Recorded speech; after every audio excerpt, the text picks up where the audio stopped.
Ukumkani Goodwill Zwelithini wesizwe samaZulu ungene kwingxoxo mpikiswano mayelana nokufundiswa kwabantwana ezikolweni ngezifundo zezesondo. Uxelele amawaka ebezimase umsitho wokuqatshelwa kwedabi lesandlwana kwiveki ephelileo ukuba yena akahambisani nalomba. Amanye amacandelo awavumelani nembono zakhe. Ngimelene nalento.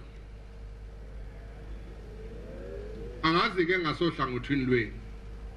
Kuthi nani yavumthikane eziyofundiswa from grade 4 zifundiswa ukulalwa nokulala.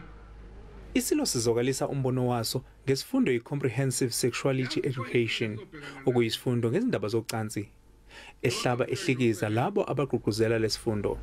Ngiyamangala ngoba laba abathi lokho akwenziwe yibo abathi uma sibutha izintombi sihlukumeza amalungelo ezingane zethu. Ungangezwe ukholelwa ukuthi lesifundo sizokhuthaza izingane ukuthi zenze ucansi. Kodwa izinhlangano ezingenzi inzuzo kanye ne-South African National AIDS Council azihambisani nalombono. Bathi i-comprehensive sexuality education izolekelela ekunqandeni ukubhebhetheka kwesandulela ngculaza. Mhlawumbe asazi sinelithubelane lokuthi ke siyokhala phansi sixoxe nembube siyibeke ngalolu daba.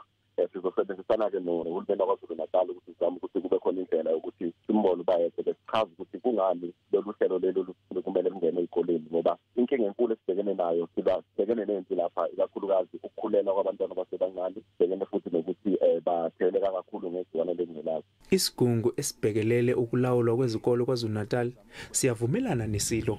Siyavumelana nobayede sithi imbube ikhulume into ezwakalayo ukuthi ngempela umphakathi wase-South Africa nowamaZulu nje in general ubuvelu nawo ama-structures okuwona inhlaka besidila nayo lokhu siqhubeke isebenze. Uma ngabe ukuthi lezo nhlaka khona lapha ezisalela khona, siyacela ukuthi isizwe ukuthi silekelele la singalekelelwa khona. Okhulumela umnyango wezemfundo kwaZulu-Natal ukwazi umthethwa uthi abazali bangakhetha ukuthi abafundi bangasenzi lesifundo ngoba asiyona impoqo. Londe Khatebe, SABC News eThekwini.